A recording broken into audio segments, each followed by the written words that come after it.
Okay, so welcome to the 13th lecture on power system operation and control. So from today onwards, we will be again coming back to the power system, and now we will be discussing all the power system applications and our power system problems which are specific to operation and which are specific to control.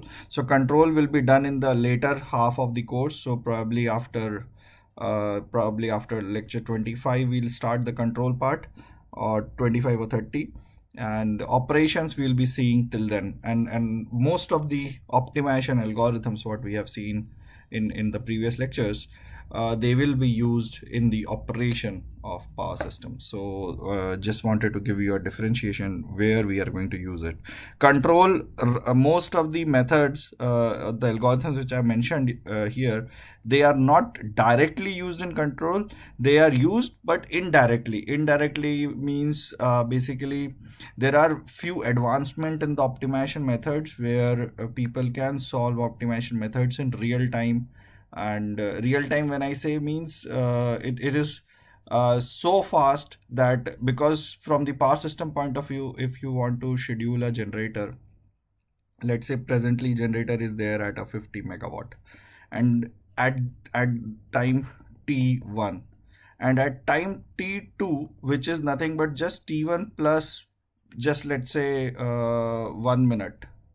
So just in the next minute, you want the generator to be scheduled at 60 megawatt, right? And the problem is this 60 megawatt, or to get the value at which value this generator has to be scheduled after 1 minute, to calculate this PG value, you need to run an optimization problem, because obviously there are a lot of generators, different type of generators, different type of raw material they use, renewables are there, and considering the size of the practical systems, for example European system, US system, or Indian system, you can imagine there will be lot of generators, and to schedule this you need to run an optimization problem. Obviously there is money is involved everywhere, its economics is there, so you have to schedule economically, and if you want to schedule it economically, you have to run an optimization problem.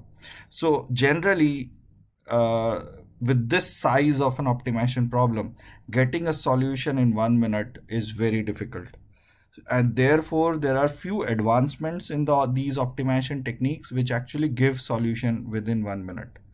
And then you get the value of PG which will be equal to 60 megawatt. I'm just giving an example.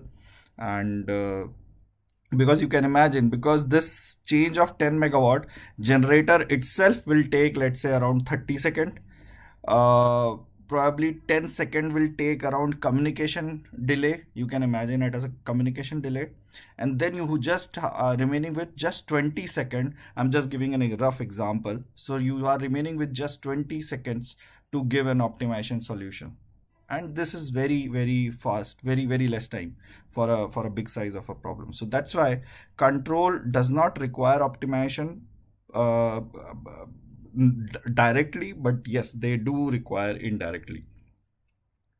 uh, and in operation we use most of the optimization problem, because operation takes, at least it gives some cushion or margin for time, so that's why operation can easily take care of, means optimization can be easily done in operation stage. Okay, just let's just quickly recap our previous lecture and then come back to the current lecture. So just recap last in the last lecture we saw this example, numerical example on linear programming, and we solved using simplex method, and this was the table, or manipulation, matrix manipulation, or everything we discussed, how basic variable and non-basic variable exchange their positions, everything we got to know by solving this linear programming numerical example. I hope everything is clear here, because this matrix and this algorithms will be used in the coming up lectures, so be ready with that. Okay, so, and also I touched upon the convexity quickly. So I explained it in just 1 or 2 minutes. If you have any query, you can ask me, because I was rushing in the earlier class. So these are the examples of convex sets. Basically, if let's say if a single line is there and the feasible solution just lies on this line, so even then if you take any two points within this feasible space and you draw a line, it will always be on that line, so therefore it is a convex set. Similarly here, if you draw a line, any arc or any segment you take, it is always going to be convex. Even if let's say there this is a infinity search space, so this is taking infinity. I'm not describing this because this is infinity, so any point you take in infinite search space and anywhere you just draw a line, every time this line is always going to cross this feasible space. So that's why we say it's a convex set or a convex function. As soon as you say it's a convex function, the importance of convex function is that you will get can anybody quickly tell me this? I can anyway tell you, but can anybody tell me what is the importance of convex function? Why did we at all worry about this?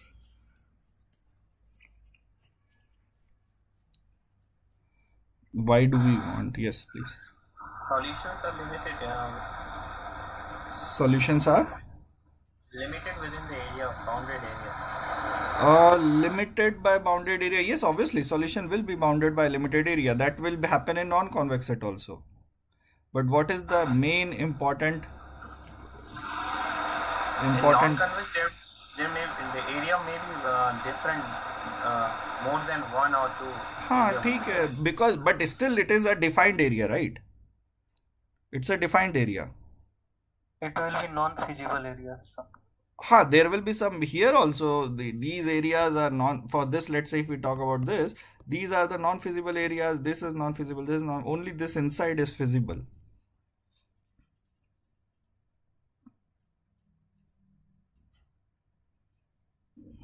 What is the main point of convex function? Shall we move toward the global minimization point? Exactly. Yes. Good. So in convex functions, on all these examples, what you're seeing here, there will be only one optimal solution, and obviously if it is one, then it will be a global optimal solution. There will be no case of multiple solutions. This is very important. I don't know because probably I rushed enough in the last class, so probably it might have missed. But just be careful because this convex functions, if you prove means in today's, even in research, because a lot of people do research in power systems using optimization, and whichever model you develop in optimization, based on optimization in power systems, every model need to be proved that it is convex. It is the must condition. This is the star mark. You have to always prove that the optimization model which you are developing, either you are considering renewables, battery storage, demand side management, different type of generators, different type of load profiles, electric vehicles, whatever model you include in the optimization model, we'll see some of them here in the class. And probably if you are doing your MTech project in those topics, you can obviously look more into that. But always remember that if a function or the feasible space is a convex set or a convex function, then there will only be a single solution. And that is a very, very big point. Why? Because can anybody tell me why it is a big point in the context of power system? I was telling it in past 2-3 lectures. What is the importance of a single solution in power systems?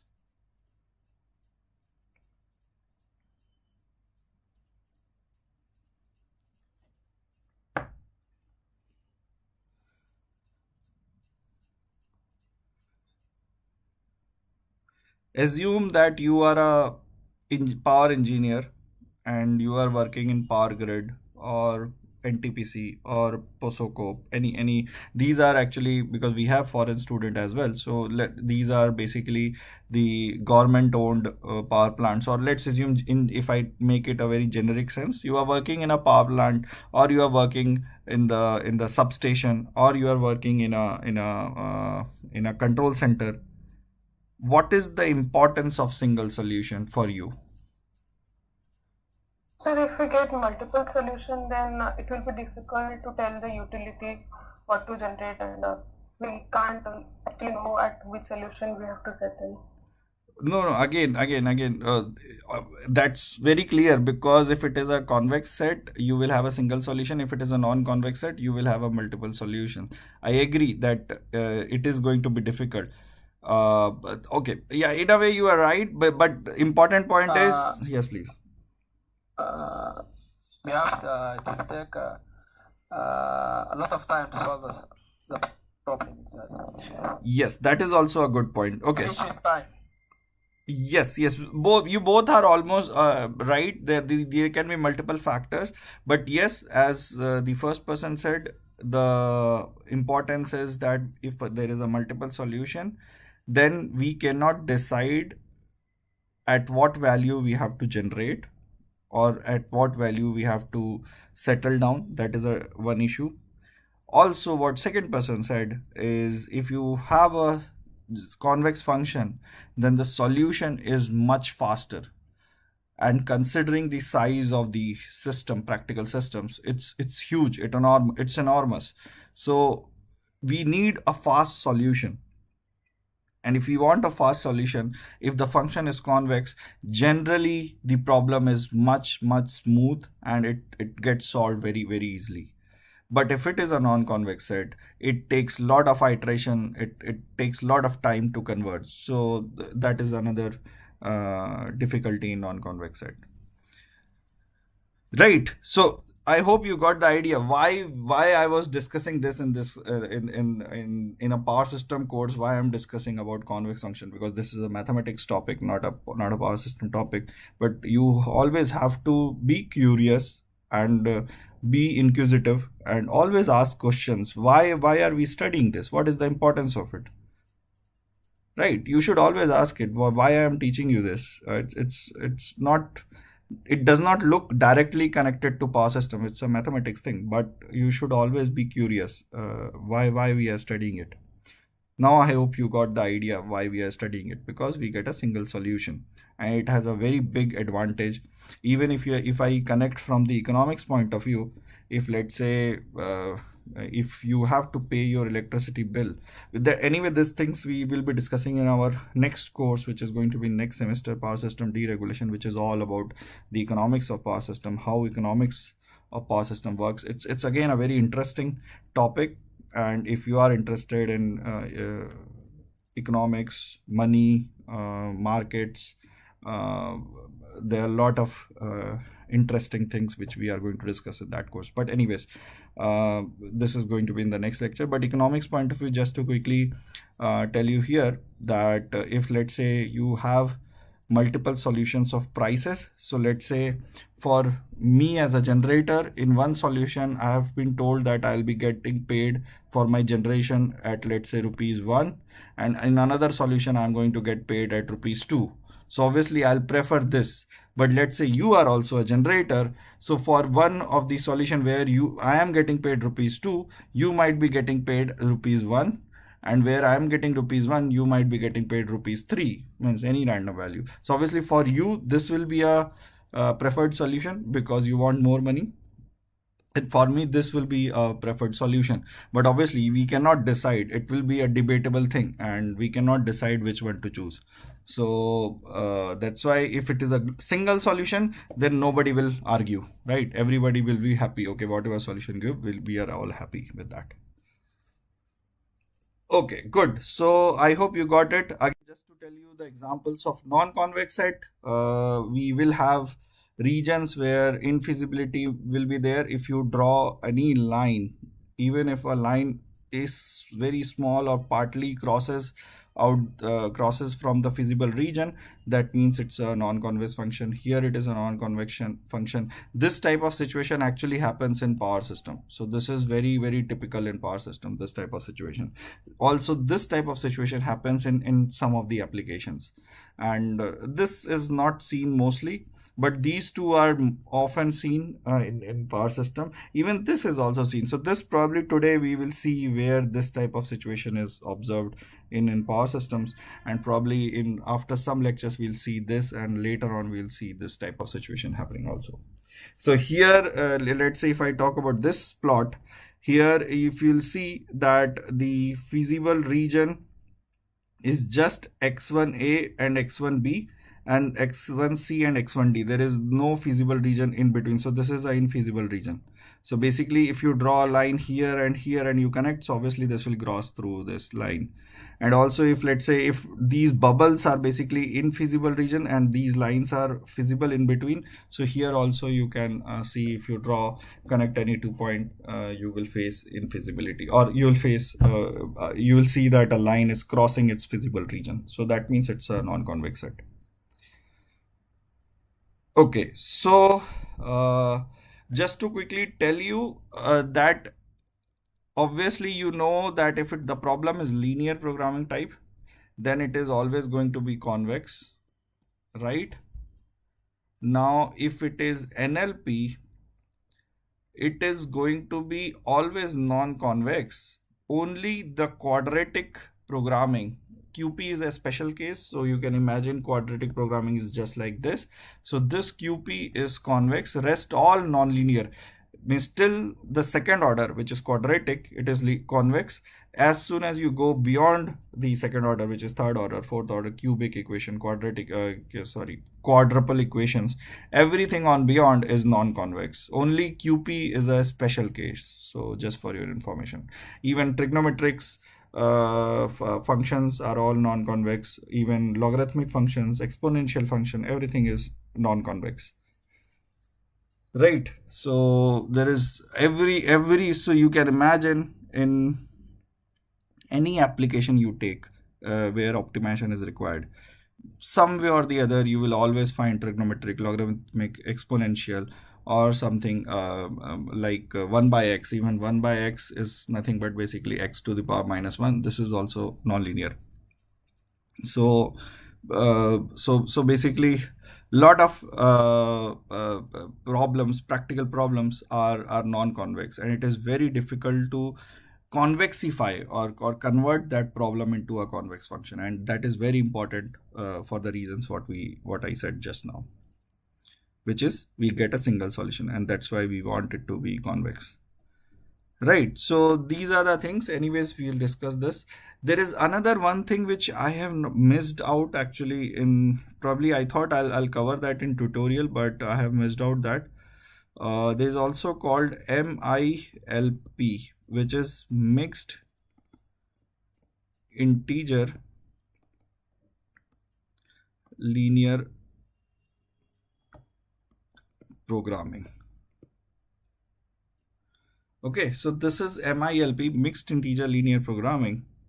This MILP is a special case where only some of the variables, even all can be there. At least one of the variable is of a binary type either. So let's say x can only take a value which is 0 and 1. There will be no value in between, or probably u, let's say I'm just calling it as another variable which can take any value between 0 to 10, but between 0 to 10 everything will be integer. So it can take 0, 1, 2, 3, 4, 5, 6, 7, 8, 9, 10. So there will be no decimal values which will be considered. So both these type are considered as mixed integer problems. So there are two more cases where one is MILP, which is mixed integer linear programming, MINLP. So MILP is a special case. This solutions for this problem, probably I'll discuss this more in one of the tutorials. MILP is relatively easy to get the solution of this. MINLP is Again, it's one of the most difficult problem to solve, and there are methods. I won't say there are not methods. There are methods to solve it, but they are still not very efficient. So again, mathematicians are still lagging behind. They have a lot to buckle up. So these are the methods which are still in short. Okay, again, let us go ahead, and I hope these concepts are clear. I'll again brief you in some of the tutorials, and also give you some of the methods to solve using MATLAB, because some for MILP also we have direct command in MATLAB similar to linprog. So if you want, I can quickly give you. So you saw linprog. The another command is int linprog. Did you see linprog? Did we give assignment on linprog? No, right? Yes, sir. Acha, we did that. Okay, good. So linprog is known. So int linprog is another command which actually solves MILP, which is there by default in MATLAB. So you can easily solve it. Okay, done. Let us go ahead now and see the power system problems where these optimization algorithms are going to be used. So just to quickly give you, we'll be seeing these methods in the order which I am explaining you. So first is economic dispatch. Again, the idea of economic dispatch is just you have to balance sum of generators should be equal to demand, right? And this balance has to be there in an economic sense. So this is what is simple economic dispatch, and probably immediately today we will be seeing economic dispatch, and this is a very simple framework. And in let's say in most of the countries, if you have to solve an optimization problem in real time, or what I said, if let's say 1 minute, 2 minute or 3 minute is there where you want a solution immediately in 10-15 seconds, then most of the countries people go for simple economic dispatch still and I can tell you this economic dispatch is the method which was probably people have started doing somewhere in 1910. So it's a very old method, but still today we are into 2021, we still use it, and that's why there is a lot of importance of economic dispatches there. So we'll start explaining that and then we'll go ahead. Next is which we are going to discuss is unit commitment. So in economic dispatch, we ensure that the generators are always on. Whenever we want, we can call them. Whenever we want them to be switch off or generate zero, they can do that. But practically it is not possible. Why? Because let's say if it is a thermal generator, practically if you tell a generator to come online or generate at a value, let's say 50 megawatt from 0 megawatt. So let's say initially it was at 0 megawatt and you want it to generate at 50 megawatt. There are few limitations. One is, let's say if it is off, if the generator is off initially, so, and if it is a thermal generator, so you have to first burn the coal, you have to boil the water, you have to boil the water to a particular pressure where the steam is at a particular pressure, and then you give that steam to turbine, which basically rotates the turbine and eventually rotates the generator, and you generate electricity. This process is a time-taking process. It takes probably more than 2 to 3 hours depending on the size of the power plants. There are a few power plants which take just one hour also. Obviously all depends on the size of the power plant, size of the turbine, how much is the capacity of that generator. Based on that the time is decided. So you cannot tell the generators to immediately come online. And just imagine that you pay a generator for its generation, right? But when a generator is generating is at 0 megawatt, and in the background it is doing all those things, that it is boiling the water, he's burning the coal, and at that time he's not generating anything, but in background he is burning that coal, right?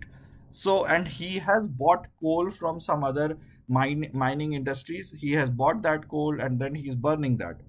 So he is investing some money to come online or to start generating. So who will pay for that coal? So therefore, there are few constraints, few limitations, few additional cost factors are there, which is added in unit commitment compared to economic dispatch. This we are going to discuss in the later lectures. First, we'll start with economic dispatch, and then we'll go to unit commitment. Okay, now in economic dispatch and unit commitment, we saw. I hope you got the idea. Now the next part is what we're going to discuss is optimal power flow. There are two variants of it, AC and DC. Both we are going to discuss that. Now the importance or the difference of OPF with respect to economic dispatch and unit commitment is basically we have scheduled the generator, right?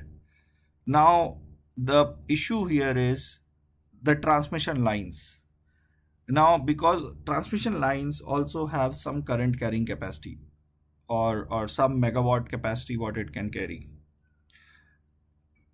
In economic dispatch or in unit commitment, we are not considering transmission capacities or transmission limits. So here we have to ensure that the line limits. So let's say if a load is here of 100 megawatt, and generator in economic dispatch, it will automatically generate 100 megawatt because here PG is equal to PD, right? But let's assume if this line, and let's say there is another generator here which is a costlier generator, so let's say this is generating at 10 rupees per megawatt and this generator is generating at 20 rupees per megawatt. So obviously if this generator 10 rupees generator is cheaper, so everything will be scheduled by 10. Now if the line has a limit of 50 megawatt, that means this line cannot carry power beyond 50 megawatt. So now what will be the readjustment of the schedule? Can anybody guess it? So I'm talking about this diagram. I hope it is clear. So 10 rupees per megawatt is the generation of PG, or let's say I'll call generator 1 and generator 2, and this line has a capacity of 50 megawatt, load is 100 megawatt. So what will be the new schedule? What should be the actual schedule? We cannot schedule PG all by this generator which is 100 megawatt, right?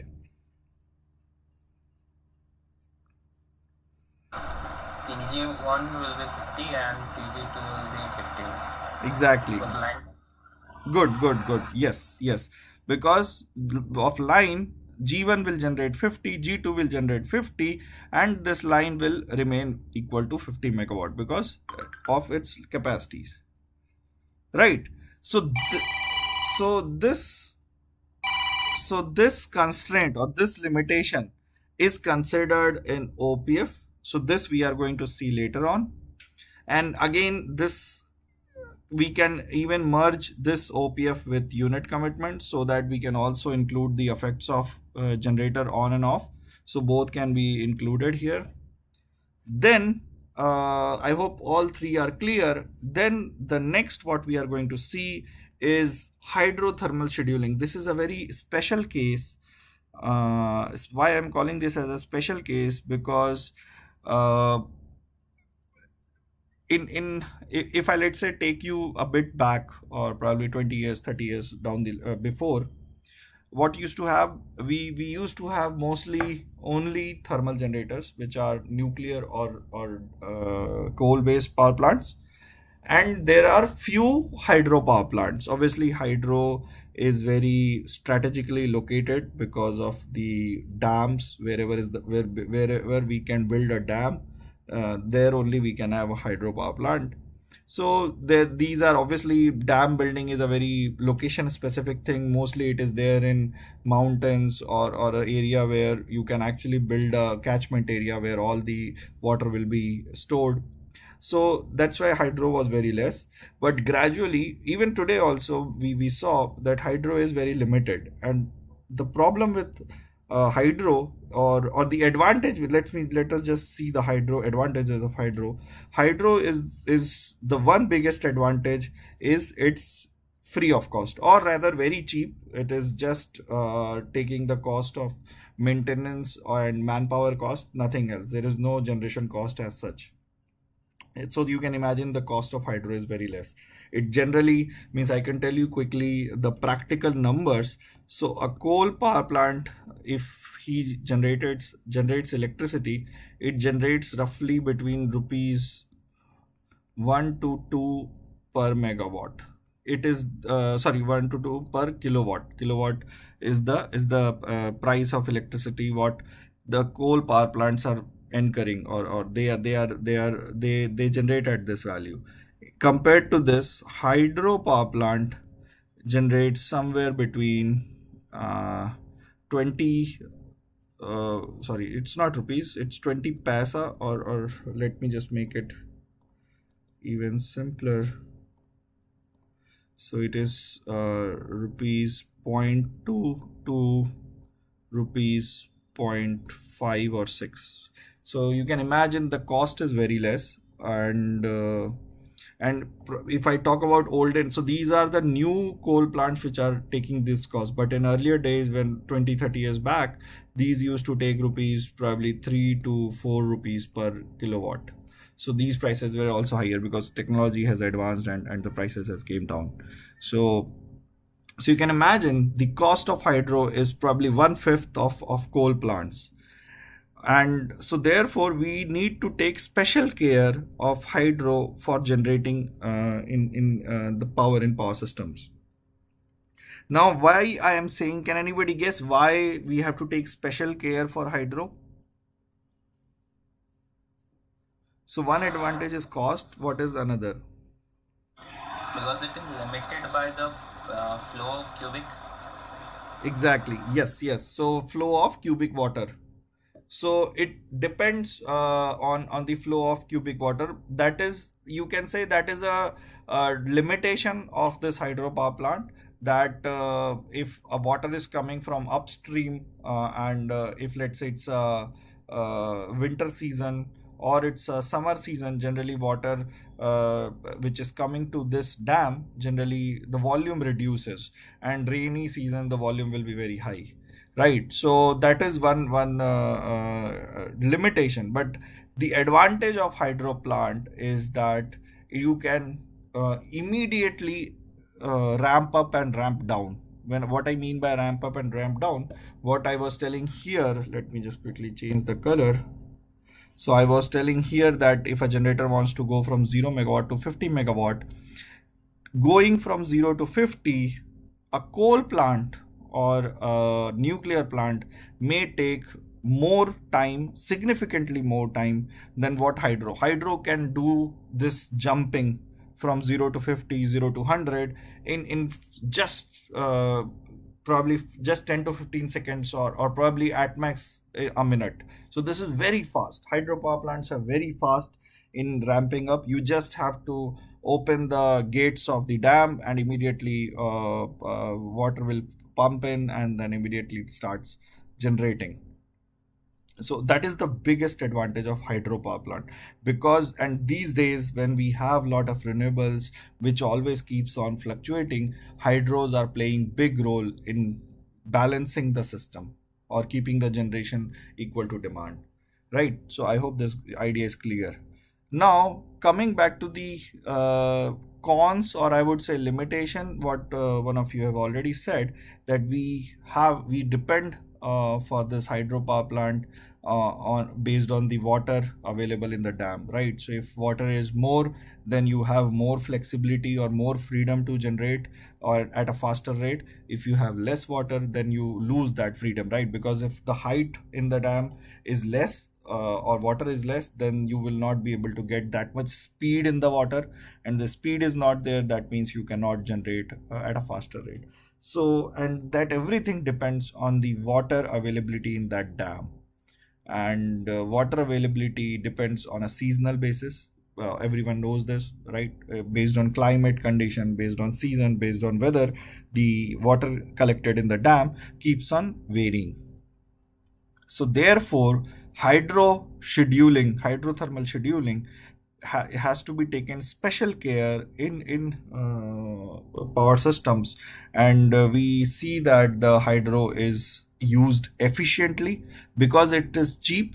So we should use it efficiently. We should not exploit more and lose the flexibility or freedom of hydro in the actual need of the hour, or whenever it is actually needed. So we have to use it very judiciously, very efficiently, to optimally or economically use the complete setup.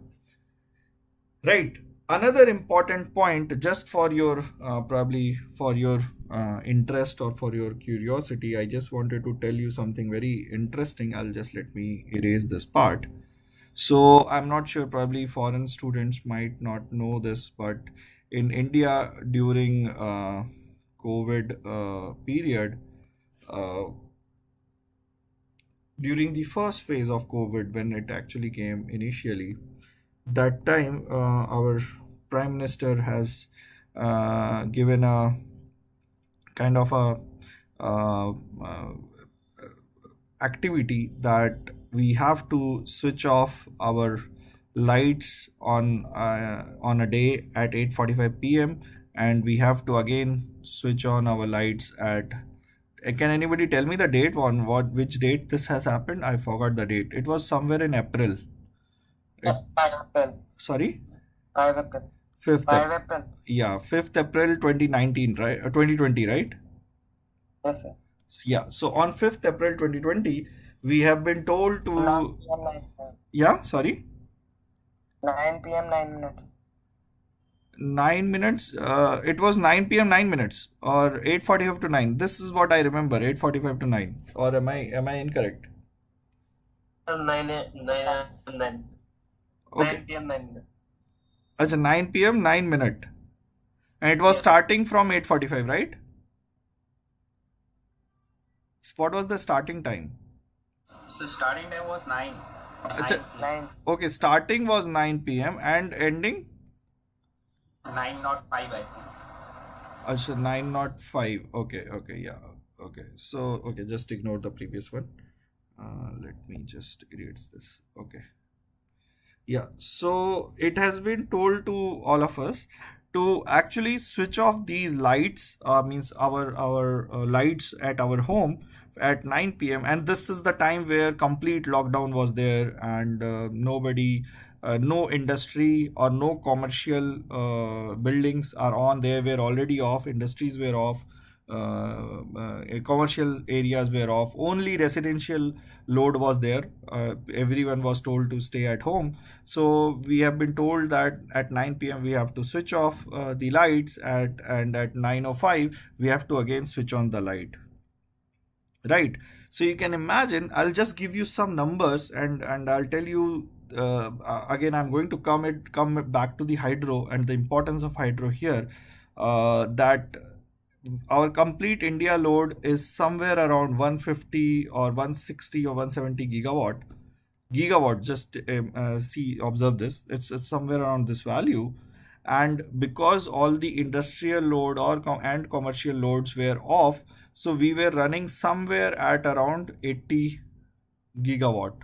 You can imagine there's a big chunk of industrial load we have, and those all were off, and especially because it's a night time, it was off. And on this day, when it was supposed to be switched off at 9 p.m., people actually, what they did, they started switching off a bit early. Obviously, somebody has kept an alarm for 8:45 or 8:50. They started switching off. So actually, that's why I remember this 8:45 p.m. and it went till 9:15 p.m. So that's why I was mentioning this. So on 8:45, if you see the system operators report, there was a big report. I can actually, I was thinking of showing it to all of you, but anyways, so people actually started switching off their lights, and at 8:45 only.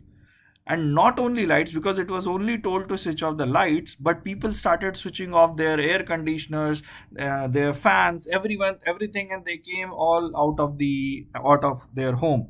And you can imagine this 80 gigawatt went down to 50 gigawatt in just 5-10 minutes. So you can imagine a change of 30 gigawatt took place in just matter of 5 to 10 minutes. You can imagine the size. This is 30 gigawatt. A power plant on an average, a coal-based power plant on an average generates 500 to 1000 megawatt.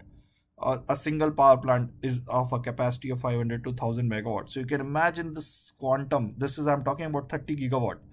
And this came down, and after 9-10, or actually when people came out of their home, they did not immediately go back to the home. They stayed outside, and they came back to home at 9:15 or so, and then again load started going up, and then they came till 80 megawatt or somewhere below, because people went to sleep, and some people went to sleep because it was night time. So it did not arrive at close to 80, but it was somewhere around 77 or 78 gigawatt.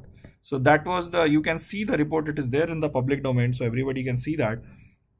Now the most important point, this huge chunk of gigawatt generation fluctuation cannot be handled by a thermal power plant, cannot be handled by coal, cannot be handled by a nuclear. Obviously you cannot rely on renewables because they generate on their own. They do not, obviously they follow the climatic and weather conditions. So obviously solar was not there, only wind was there. So to help the system operator or control center, this help was provided by the hydro generators, the diesel generators, and the gas generators. And we have very less number of diesel and gas. Mostly we have hydro. So this hydro has played very, very big role in adjusting this 30 gigawatt. And you can imagine the size of 30 gigawatt, and it was really huge. So just wanted to tell you this on an interesting point and an interesting note, that hydro helped us a lot during this period. And if hydro wasn't there, we couldn't have survived. Then there could have been some repercussions of that. But hydro has helped us a lot. So that's the importance of hydro power plants, and therefore we have to study separately this hydrothermal scheduling. So I'll be again discussing this after that. And lastly, I'll discuss about security constraint OPF. This is basically based on the operating state. So during the start of the lecture, probably on the third or fourth lecture, we saw about operating states, like normal state, correctively normal state, correctively emergency state, alert state, non-correctable state, restorative states. So how during these states, how we design our OPF or optimal power flow, how we schedule our system, and that system should be secure from all the contingencies. It should be secure from all the mishappening which can take place in the system. So that's why we will be adding few constraints which are dedicatedly known as security constraints. So therefore we will run security OPF. And again, I may have missed here, because OPF is actually run everywhere in power system across all the countries. So that is the most important feature of OPF. And because we have to consider, or we have to ensure that system remains secure, so therefore in practical, actually security constraint OPF is implemented everywhere across all the countries.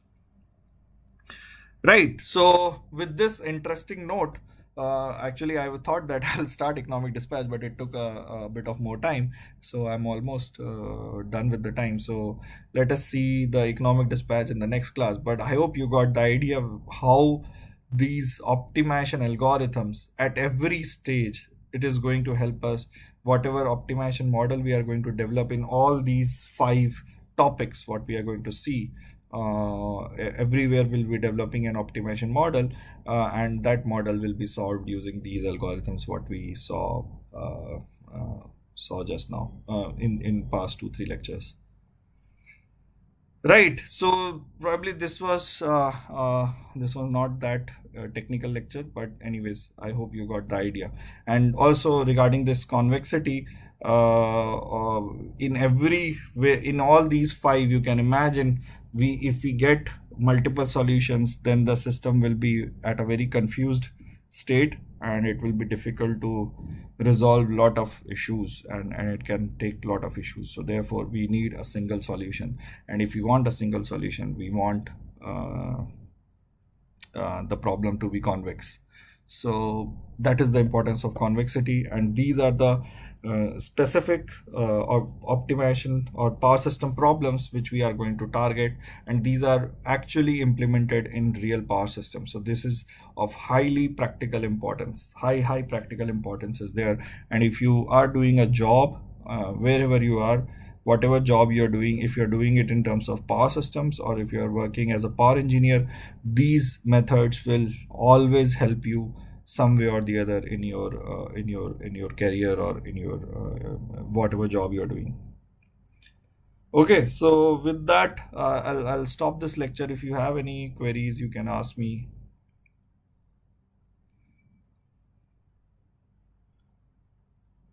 Any queries?